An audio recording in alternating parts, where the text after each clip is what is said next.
समस्त कृषक मानक पई खुशी खबर वर्तमान सीएम किसान मिलवा को जाउछि तो केते तारीख रे मिलिबो एवं को माने पाइबे मु ए वीडियो रे आपण मानक संपूर्ण डिटेल्स कहबी।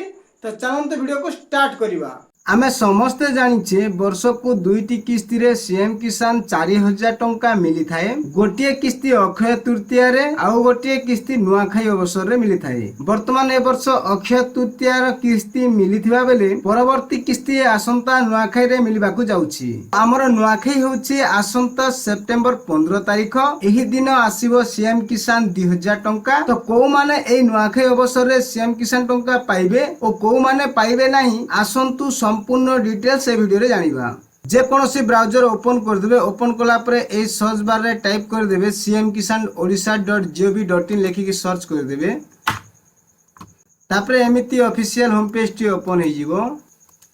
आ ए साइट रे लिखा हेछि जो स्थिति जांच करंतु एठी आपण क्लिक करिवे। एमिति किछि इंटरफेस आसीबो। एठी आपनकर आधार नंबर टी टाइप कर देबे। आ एठी जो कैप्चा टी शो करछि से कैप्चा टी को एठी एंटर कर देबे। कर साला पर शो ऑप्शन रे क्लिक करिवे। आपरे एमिति स्टेटस टी शो करिवो। तो एठी देखि पारथिबे 6 गोटी स्टेप कंप्लीट होई सारिछि। एप्लीकेशन फॉर्म मध्ये कंप्लीट होई सारिछि। VW वेरिफिकेशन मध्ये कंप्लीट, ब्लॉक वेरिफिकेशन मध्ये कंप्लीट, डिस्ट्रिक्ट वेरिफिकेशन मध्ये कंप्लीट, कलेक्टर मध्ये वेरिफिकेशन कंप्लीट अछि, स्टेट वेरिफिकेशन मध्ये कंप्लीट अछि।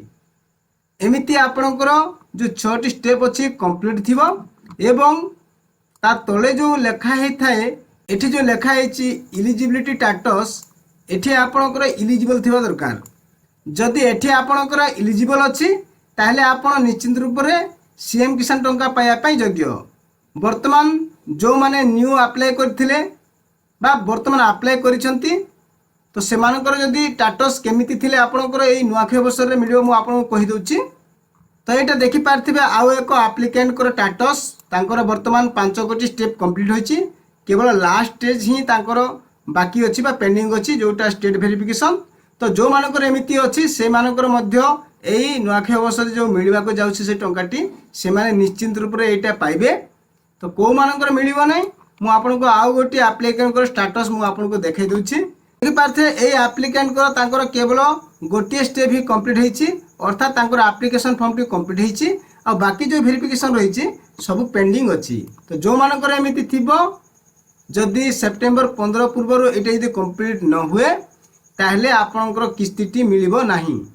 जदि आपनकर ए वेरिफिकेशन गुडा को जदि आपन जो 4टी वेरिफिकेशन रहिला जदि आपनकर सेप्टेम्बर 15 पूर्व जदि कंप्लीट होई जाय ताहले आपन सीएम किसान टंका पाई परिबे। तो एही परि भाबे आपण जदि नुआ अप्लाई करिथिले ताले एमिति स्टेटस चेक करनियंतु। आ जदि पूर्वरु आपण इंस्टॉलमेंट पाई आछंती ताले सेटा आपण चेक करबा जरूर नै। आपणकर ऑटोमेटिक सेटा जदि एलिजिबल आपण पाई जिवे। तो ए थिला आपण मानक पई हेल्पफुल वीडियो को गोटे लाइक करंतु। आ फेसबुक किंबा इंस्टाग्राम रे देखुथिले फॉलो करंतु। यूट्यूब रे देखुथिले सब्सक्राइब करंतु।